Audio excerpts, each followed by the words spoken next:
Welcome to the Genesis of the Doctor podcast, where we're taking a journey through the time and space of the history of Doctor Who. I'm Joy. I do Twitch streams and I occasionally make YouTube videos under the name of Joy Content. People might also know me as Kitty Kong Facts. I haven't gone by that name in a while, but that is kind of what I'm most well known for. And my co-host here.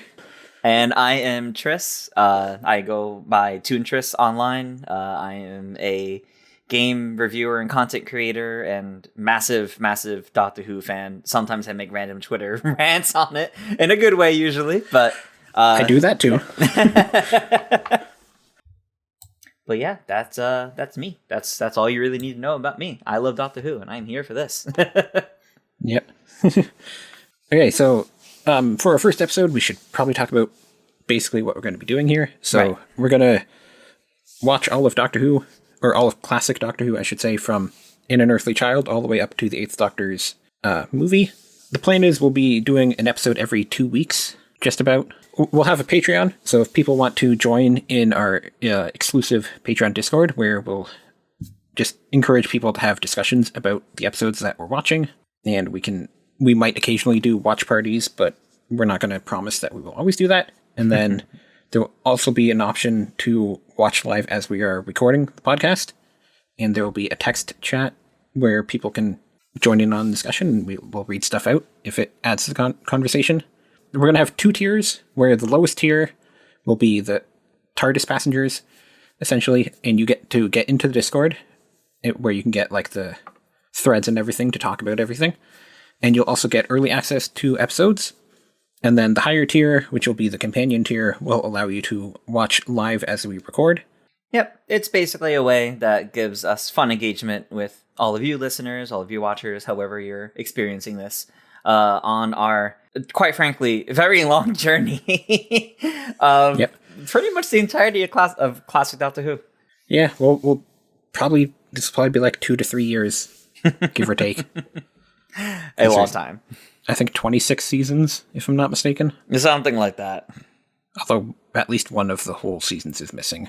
I think the second Doctor's first season is like totally gone. I think, if I'm not mistaken. Yeah, they've been slowly working on animating those, but we'll see what happens with all the recovered media over the years. So neither of us have really seen much of Classic Who so far, but we've seen everything of Modern Who. Yep. As for myself, I've watched one serial with the Fourth Doctor, which was Genesis of the Daleks. Excellent. Which is what our podcast is named after. And also Trial of the Time Lord, which was the 6th Doctor. It was a full season. Ooh. But like it was like one story across the whole season. Ah, yes, a Flux situation. And then the 8th Doctor's movie I also watched, but that was like a decade ago, so I don't remember much about it. And then there was a time when I was planning on watching from the start, and I don't remember if I actually started or not. So I might have seen a bit of the first Doctor, but I don't remember. Mm-hmm. Ah, okay. That's interesting. There's some overlap there for me as well. Like I've seen I think most of, or at least half of, the Fourth Doctor's first season. So his first season with Sarah Jane and Harry. Especially Genesis of the Daleks. Like I watched that one all the way through in one sitting. I've seen like bits and pieces. Like I don't think full stories for the 3rd and 5th Doctors. So I couldn't tell you like the full stories. They were just kind of random episodes.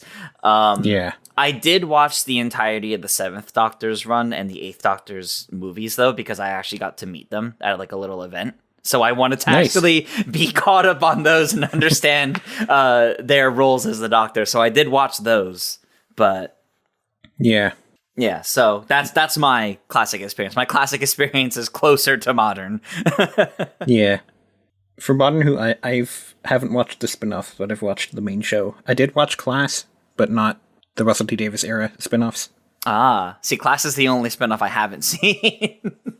I started watching Torchwood, but I just didn't get into it. Mm-hmm. It's very different. It's very different. and very sexual, and I'm not really all for that. What is it? I mean, it is like within like the first couple episodes, they really go in like all in on that. So they try to be very adult very quickly. Sarah Jane Adventures, I think, would actually be very good as we kind of go through our classic journey here, because Sarah Jane is strangely enough, that's the one that really honors the legacy of Doctor Who, despite being made for kids as opposed to the adults who might have grown up watching it. Yeah. And then since we're going to be introducing ourselves to all the past Doctors, I think it's as a good starting point, we should just rank what our favorite Doctors have been so far of what we have seen. So as for myself, my favorite is the 13th Doctor. Ah, okay. I know she's very unpopular, but I don't know. Maybe it's because I'm a trans woman. Mm-hmm. Maybe I'm biased. I don't know. But I really enjoyed her seasons.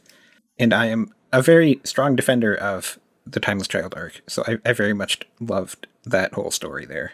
Mm-hmm. Close behind the 13th, though, I would say is the 9th Doctor. Ooh. He's fantastic. I wish we had more of him, but I understand he left for not fun reasons, so it's understandable we didn't get a lot for him. Next, I would have to put the 14th Doctor, who I'm putting like slightly above 10, because I think I like 10 with Donna the most, and the 14th Doctor is just 10 with Donna. So, like it's the 10th Doctor without the lower points.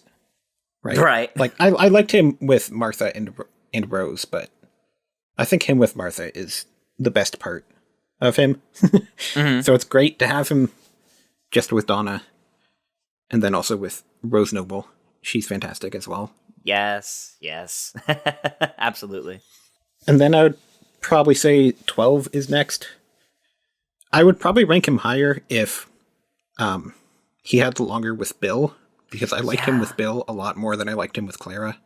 But yeah, I didn't like him with Clara, so that drags him down a bit. And then I guess that just leaves 11. I don't know where I would put 8, because I don't remember much, so I'm not going to put him there. I didn't really like 11 very much, to be honest. I don't like Stephen Moffat's writing very much. Interesting. Interesting. Yeah. Yeah. I definitely think as when we get to my ranking, we'll see like the differences here, which I think will show really what like we value and like in the show too. Because I mean, for me, I never disliked any of them. So when I get to my ranking, that's always been like a bit harder. And I always feel like whenever I look back at it, my rankings change. But to talk about yours a bit first, though, I actually really like that you have 13 so high, because she really is constantly overlooked. And I find that so disheartening, because like as the Doctor, I think Jodie Whittaker does a fantastic job. Like I think she's actually a really good Doctor, and like who she is, and the entire story arcs she goes through. I think I think she performs those really well as who her Doctor is supposed to be. Even though I personally don't like some of the stories that she's given, because I think a lot of her Doctor is kind of weakened by certain stories that she's given. I think it's a shame, because I would love to see more of her Doctor excelling. Like if we ever in the future get a multi-Doctor story and she's there, I would love to see how that's done, because I think her Doctor has so many strengths that I don't think she ever quite got to meet. Mostly because I think I just think she had too many companions all the time, that there was never enough focus on her. Yeah, that's fair. There is also the fact that like her final season was made during COVID restrictions and stuff. Yeah, so a lot of issues happened there behind the scenes. Flux certainly could have been better, and it probably would have been if it didn't have a pandemic to worry about. Especially because they cut like I think 2 or 3 episodes out of it entirely. It was supposed to be longer. I think 2 stories got cut early on, like while they were still writing it, and I think you can kind of tell, especially like in the later half of it, how it wraps up, or I guess potentially doesn't lock up. They just rush through it. Yeah, it suffered, unfortunately, and I think unfortunately her character suffers for it too. Yeah. I definitely think you having 13 and 9 so high up is so interesting, because they're the two that I would say have some of the most missed potential, because 9 didn't get more seasons, and I think 13 suffered from outside problems a lot. Yeah. Well, I guess 8th Doctor would also have the same problem, because he only had the movie. Yeah. A lot of audio stories, but just the movie. He has been starting to show back up, though. He was in Power of the Doctor briefly. Yep, and we know he wants to come back, so I would love to see if we get more stories with some of these Doctors, especially the classic ones. There is also Big Finish as well. Like they all have Big Finish. I haven't really looked into much of that, though. I know 9 recently got a Big Finish thing. Yeah, he's been finally coming back. He's been finally coming back for audio stories, which is exciting. I've only slightly dabbled into all the Big Finish audio stories because it's actually a little daunting. There's so many. Yeah, there's a lot there.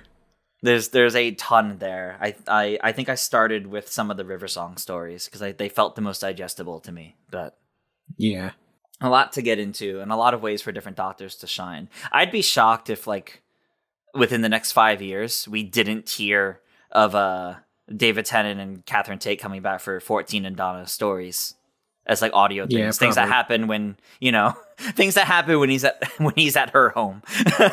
Yeah. You could probably get some fun stories there. At least wait a little while and let us have a while with just Shooty around before they bring back Tennant again. But I would like to see some down the line. Just not yet. Mm-hmm. Give them at least a couple years. Yeah. Somewhere down the line. I just think while both of them have been doing audio things over the last few years, I think we could probably see some from that angle at some point too. Yeah. But to get to my rankings, which I delay a bit because I think it changes a lot. We'll talk about the 15th Doctor in a bit, but first we'll let you rank yours. Yeah. Neither of us want to rank 15 currently because I mean he's had one full episode, and when at least give him a season first before we throw him in there. Exactly, it wouldn't feel fair. A few months away. But for me, this is interesting because 12 is actually my favorite. Specifically because of that season with him and Bill. I love Peter Capaldi's Doctor with Bill and Nardole. I think that season is incredibly strong. I think that was really when he found his footing as his identity as the Doctor, not compounded by a toxic relationship with his companion. I really liked him. Yeah, go ahead. I really liked him in that season, but it's just like I really didn't like that the entire plot for the first 2 seasons was he has a terrible relationship with his companion. Yep. It's unfortunate. It's unfortunate because he could have gotten more out of it, I think. But I love I think he has some of the highest. So I really love that's fair. what he brings to the performance of the Doctor, especially like his speech on war in season 9 with like the Zygons. I love that speech. That's such a defining moment to me. And that was really the moment that was really the moment that made him shoot up to one of my favorite Doctors, which was so fascinating to me because I did not like his first season. Like at first, he was pretty low for me in terms of Doctors, but to eventually reflect and have him end up as my favorite is kind of a good feeling, honestly. Yeah. But 12 would be my number 1. For number 2, now I think this already goes against like the last time I had tweeted about a ranking. But I think number 2 for me is actually 14. I mean those are very good episodes. Yeah, like all 3 of David Tennant and Donna for the 60th anniversary were fantastic episodes. Wild Blue Yonder is probably one of my all-time favorite episodes now, frankly. Yeah, and that's just the 2 of them. The 2 of them brought such a good performance there. Previously, I would have said my favorite episode is Midnight, and that's basically just the same concept as Midnight. Exactly. That's also one of my favorites. It's very high up there for me as well. Yeah. I think just the way Tennant played 14, having so much of 10 in there, but also notably a different take on it. Like he did have elements of the Doctors that came after. Some of his mannerisms actually reminded me of 13. Like there was a certain like childish element at times that kind of came out that reminded me of Doctors that came after 10. And I liked that. Like it was refreshing. It wasn't just 10 again. And of course Donna's fantastic. So those specials were great, but it was enough to push 14 into number 2 for me because I just had such a good time with all of this. Yeah. Number 3 for me would probably at this point be Matt Smith's Doctor. So 11. Yeah. It feels a little tricky because I started thinking about the numbers and I'm like, wait a minute, there's a War Doctor in there, but no, we're going with the official numbers. I didn't put War Doctor because he's only in 1 episode, so it's like it's kind of hard to rank him with the others. Same goes for the Fugitive Doctor. Like I really liked her, but we just don't have enough of her to really say. I still hope Like- she gets her own audio series. Yeah, that would be great. Like we need more of her because she. Because she was really we cool. only saw her. Technically, we only saw her once. Yep. Other than that, it was flashbacks and like holograms and stuff. So we Yeah. technically only had one episode with her. Yeah, and she had a great presence in the one episode, which is why we want more Yeah. of her. So yeah, we're not including them in our rankings, unfortunately, because we just don't have enough of them. Although I would love to have Yeah. enough of them to be able to rank them. Yeah. So yeah, 11 is my number 3, and I think because 11 is really when I got into Doctor Who. For me, like the first episodes I had watched live were actually like when Tennant regenerated, like and like the few stories before that. So Yeah. the 11th Doctor was the first like full season that I got to watch like as it came out, and there's something special about that. I a lot- technically started with 11 as well, but it was the half season with Clara is when I started watching. Okay, yeah, season 7 And then part 2. I think I think I watched like everything of Modern Who before Day of the Doctor showed up. oh, So by the time okay. by the time 12 showed up, I had watched everybody else, I think, or 9 and 10, I should say, and then everything else of 11. Okay. Wow, that's a lot in that time. That's pretty cool though. Yeah, that's the thing. Like they say, your first Doctor is like, always going to be like one of your favorites. And I think even though I had watched random Tennant episodes at that point, watching Matt Smith's first season, the 11th Doctor's first season, like all the way through as it came out each week, and how it was such a different take. Since it was the new showrunner, it was Moffat's first time showrunning then, and everything was new and different. It had that sort of magical kind of sense to it. Like everything about Amy Pond's first season is almost like storybook magic Yeah. to it, which as a young teenager at the time, I found that really fun because it was a different take on the gritty sci-fi you usually get, or just it's all about time travel and all about space and sci-fi, and magic's different. It felt like a comfortable blending of it that really kind of captured a certain wonder that Matt Smith's Doctor only continued to exemplify in later seasons as he kind of got more childish as time went on, which is kind of weird when you think about it. Yeah. But I would have to put Matt Smith at number 3 for me, just because he is the one that I watched all the way through when I first got into it as it was coming out. And I mean, that left a lasting impact on how I got into the show and all. Yeah. That's fair. 4th, I would put 10th Doctor, because that was also just the next one that I watched all the way through.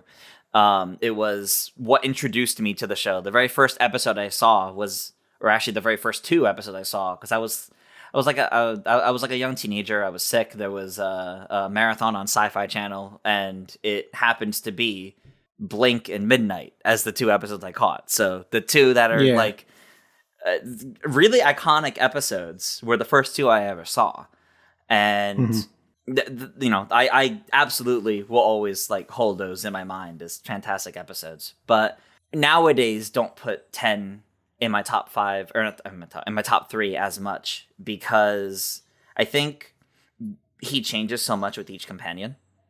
And Yeah, that's true. as much as I like Martha as a companion, I don't like the way he is to Martha throughout entirety of season 3. It's very true. Like she deserved so much better, and She sure think did. I think she was great when she came back in season 4. But to me, it will always be Donna is his companion and his best companion, Yeah. and I think they were even better when it was 14 and Donna. So that's why 10 is kind of lower for me. For me myself, my biggest issue with 10 is that I feel like the romance became too much of a focal point of his character, Yeah, to the point where it's like he doesn't exist outside of the romance for most of his run. Yep, and there's so Same goes many for little Rose- jabs about it Rose's too. time there. Like Rose and 10, they're both like they become about the romance, and like I like the romance to an extent, but not to the point where I want that to be what the whole character is. Yeah, his whole Doctor was very much about.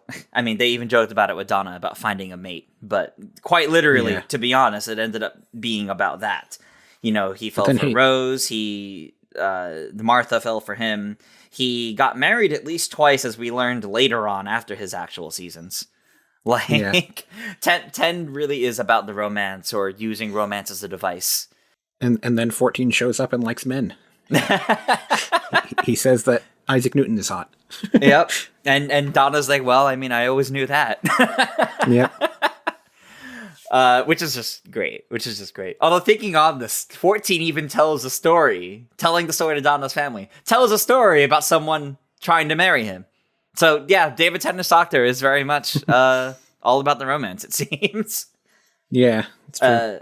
Very prevalent during his original seasons 2 through 4. Not so much as 14, which I think is why I like 14 a bit more.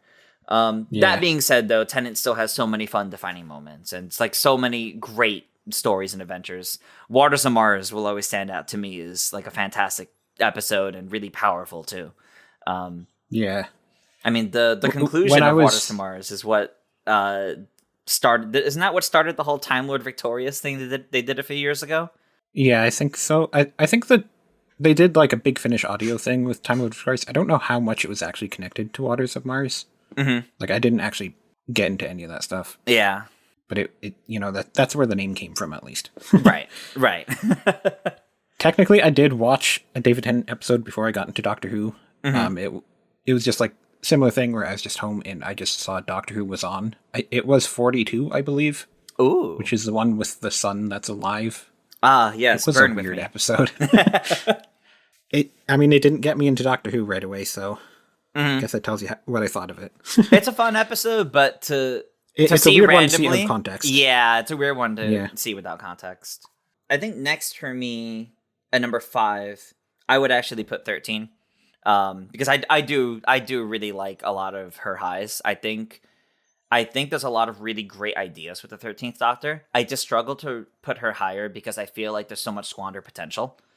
I think there's a lot of ideas that could have been much better if everything else around her was better. I think if like all of her companions, I almost wonder if they would have been better if they were like if, for example, if Yaz wasn't there while Ryan and Graham were. If it was just Ryan and Graham, then Yaz, then Dan kind of thing. Like, I think if her companions weren't all at once, there would have been more time for her to excel while also the surrounding stories she's involved in getting even more out of them. That's just kind of how I feel looking back on it, because I think I really love the potential of what she could have been as the Doctor, and I like her performance as the Doctor, but I think a lot of the stories themselves could have been better. I do like, since you mentioned it earlier, I do like how the Timeless Child is something that's sticking around. I'm glad it wasn't written out, and that it's something that they are playing into now. I just wish they did more with it during her era in a satisfying way. Yeah, I'm looking forward to how Russell D. Davies is going to play with that plot point. Yeah, I'm really so far, glad he is. It seems I'm interested to see where he's going with it, because he seems to have a lot of interest in exploring it. Mm-hmm. And I think that's excellent, honestly, because it's... Especially since, like, the new companion is, like, very obviously written to have the exact same story as the Doctor now. and that's great, actually. That's a great way for them to connect. And it's a great way to work off of what you were handed. Because we've seen before where, with the changing of the guard, so to say, they've retconned things. They've changed things. And instead of that, running with some of it and actually using it, I think is fantastic. Yeah. Speaking of fantastic, unfortunately, I don't have 9 in my top 5, and that really is just because he only had the one season. And while I know the argument could be made, but 14 only had 3 episodes. They were 3 very good episodes. They were 3 very good episodes, and I think I would have loved to see how the ninth, again, the squandered potential. I would have loved to see more of the Ninth Doctor, because I think it really was only in the later half of his season that he really started to shine as the Doctor. And I mean, it was the first season. They had to establish a lot of things. They had to sell a lot of people on the idea of the show. And I think there were a lot of struggles because of that. And obviously struggles behind the scenes that made him leave. That I wonder if he didn't have those struggles, or if he ever came back with a different showrunner, I wonder if he would get better time to shine as his Doctor. But it really just kind of comes down to I have more that I like of all the other Doctors over Yeah, that's fair. 9, and that's really how that is for me. I think for me, I like 9 a lot because, like, I mean, it's kind of, we only have one season with him, which means there's not really many low points for Yeah. me. And then for the other Doctors, I have, like, I think, 12 has 2 low points, 2 Yeah. seasons of low points, and then 1 season of high points. Yeah, 10 that's a great is way similar. to put it. That's why I would put 9 up so high, is because he has only high points to me. Yeah. I would say. No, and I completely agree. Even if his season's mostly just trying to set stuff up that he doesn't get to, so he doesn't get to explore after having set everything up. Mm-hmm. Because they had to spend that whole season talking about the Time War. It was a new thing. I do also love his dynamic with Rose and Jack, like his companions Yeah. in general. Also, the fact that he actually has a lot of like short-term companions. Like they have Adam for like That 2 is true. episodes. They have Jack for a few. Mickey's with them every now and then. I like how open he is with the TARDIS, and I like the dynamic he has with Rose because it wasn't quite at the romance arc yet. It was Yeah. very much showing this kid the world, the universe, Yeah. I should say. And there's something mystifying about that I think really is better than when Tenet was with Rose. Yeah. Even though I have seen them, I'm gonna hold off from ranking 8 and 7 just because I think I would rather rank them with the other classics than with the modern Doctors. Yeah, that's fair. So, although I do love Sylvester McCoy's Doctor, he's really funny. I've been seeing the clip go around again now that the Church on Ruby Road has aired, and everybody's trying to figure out who Mrs. Flood is, and the Ronnie keeps getting suggested, and there's that clip going around of right after regenerating when he's facing the Ronnie and he's like falling down the stairs. It's really silly. I guess that's a good segue to talk about the Church on Ruby Road. Yeah. Talk about the 15th Doctor. Personally, I feel like he's definitely going to be in probably like top 3. Yeah. Because every single scene he was in, he absolutely stole the show, and it was just absolutely fantastic the whole time. Yeah, I think he's a strong contender to be top 3 for me as well. Like, it's hard to be, super definitive about it, where we've only had his Christmas special so far, and he already did a really good job in The Giggle.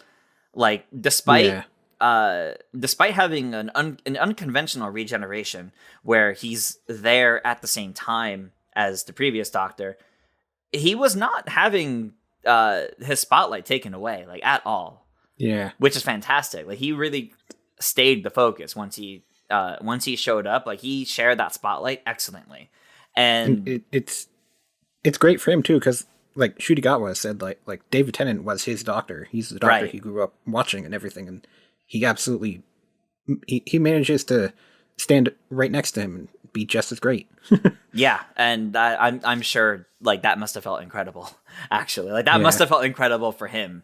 But I love the fact that he's made such a strong impression already, because you can't say that as much about some of these other Doctors.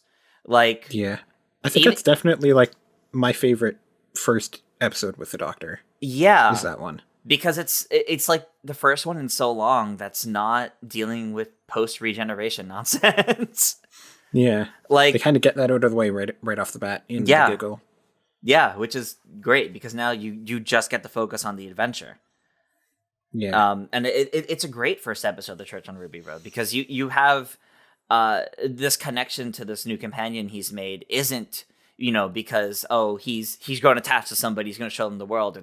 It's someone he helped that he met the family of right away, and he understood this person's importance and the way this person views the world that is good, that lets him see, okay, this person's great. But he didn't walk away and convince her to join him. Granted, he walked away and stood in the TARDIS waiting, checking his watch. Oh, Yeah. she'll probably be coming in a few minutes. But I do like even the way the two of them were. This was not another case of, oh, come with me, and standing there waiting for them to make the decision. It was very much leaving her alone outside of the business that he needed with her, but also not pushing her away. yeah.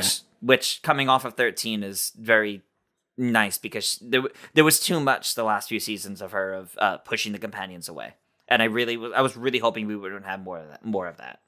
I also really like how, like, you know, there's so much coincidence going on here. So it's, you know, Ruby's backstory is the same as the Doctor's, and then like Ruby's mother has adopted or has fostered 33 kids, which is a lot like how, you know, the Doctor always has these companions. And then we even see like what she would be like if she didn't have those kids, and then she's a lot similar to what the Doctor is like when he doesn't have a companion. Yeah, exactly. So it's like it's very good storytelling to like try to explore an aspect of the Doctor without making it be about the Doctor, right? Because it's about all the other people that are exactly like him. Yeah, no, it's really, really great storytelling. That also did a great job in the first episode establishing like who this Doctor is, who Ncuti Gatwa's Doctor is, and what kind of he's personality. So energetic is here. too. Yeah, so energetic, and that we really haven't had a Doctor this energetic for a while. No, and it's great actually. And I think it's important too because like we mentioned how there's no post regeneration nonsense. There's none of that extra silliness here because usually that kind of gets in the way of establishing who the Doctor is because you got to look past all the silliness and then they have the one defining moment in the episode. This entire episode was Ncuti defining his Doctor. Learning the vocabulary of rope, jumping over rooftops, traveling back in time to save a baby. Like that's who his Doctor is. You got that throughout the whole episode. I like that they're keeping with the Mavity thing. It's going to be funny going forward. I wonder how long they'll keep that Mavity. I really wonder how long. The issue is how would they make the Doctor realize it needs to be fixed, right? Because technically it seems like the Doctor doesn't realize it's a problem, so they might stick with it for a while. I think the very first time that happened in Wild Blue Yonder, when Donna mentioned Mavity, he kind of gave her a look, and then he said gravity later on, and she was like, "What?" So I think he knows it's not a big enough problem to have to go fix it. Yeah, it's just a funny inside joke now, like reversing the polarity. Yeah, that's true. We'll get to that one eventually. His Sonic is definitely weird though, but at least they mentioned it is weird, so it kind of works. I like the more I look at his Sonic screwdriver, the more I actually really like it because 13 made a comment about the Sonic screwdriver with everything it can do being more of like a Sonic Swiss Army knife. And I like that. It kind of looks like one of those like all-in-one tools. Yeah, sort of. Which I think is much more fitting for what it is. Because I gotta admit, after so many seasons, it gets a little tiring constantly watching the Doctor wave the little tube around and stare at it for a second while it glows and get everything they need out of it. The fact that this has a bit more complexity to the design that isn't just how is it going to glow does feel like it's more multi-purpose, and I think that's a very good thing for it. Yeah. I'm curious to see what other powers it has because 14's screwdriver was a little OP. Is 15's just as OP? It was. It's a good question. I mean, they have a higher budget now, so they can give it a bunch of weird stuff to do. They do have the Disney budget. They do. I'm excited for the show's future, though. I'm really excited for his first season, and I think they made a great Rose first is coming impression. back too. Rose Noble, I should say. Yes, I'm so We're happy. See at least Rose something Noble's of her. back. I'm so happy she's coming back. In that little trailer you see, like she's coming back. I think it's the Doctor hugging her in Unit, the same Unit base that we saw in The Giggle. Which people are theorizing there will be a Unit spinoff. Yeah, I've been hearing about that. Yeah, I think that would make sense for some consistency there. The Unit spinoff's probably how we're going to get more classic references and companions back at times. They should have Martha on it. They really should have Martha. Martha really should have had even a mention in the specials. Yeah. I do also have to say that I like that there's a lot of LGBT people on Doctor Who now. Because we even had, in the Christmas special, there was a random background person that was played by a trans woman, which is great. It was one of Ruby's friends, right? Yeah, the singer in the band. Yeah. No, it's really nice, and I'm glad RTD is taking these swings because I think it's needed. Not needed in the sense of we need to make sure we get this representation in, but it's needed just to see it normally. Yeah, he was given Disney money, and you just gave them the gayest show he could give them. I love it. which is something to be celebrated. Thank you, RTD. I mean, he has also he went viral recently for saying like the Loki buy rep was like absolutely terrible, and then he put his money, or he went and was the change he wanted to see. Yep. So it's great. Yep. And it's honestly very well respected in my opinion, or at least needs to be well respected, because I think it's such a defining moment for it all. Yeah. I guess that's really all we have to say about that. Okay, so for episode 1, we are planning on just watching An Unearthly Child. Mostly doing this because we will be recording in roughly a week, and if people want to watch along with us, and they want to be there for the recording, then we don't want to make them watch too much. So, An Unearthly Child, unfortunately, is in a weird spot right now, so the only way you can watch it is on BritBox, which is a streaming service that just has a bunch of British TV shows on it.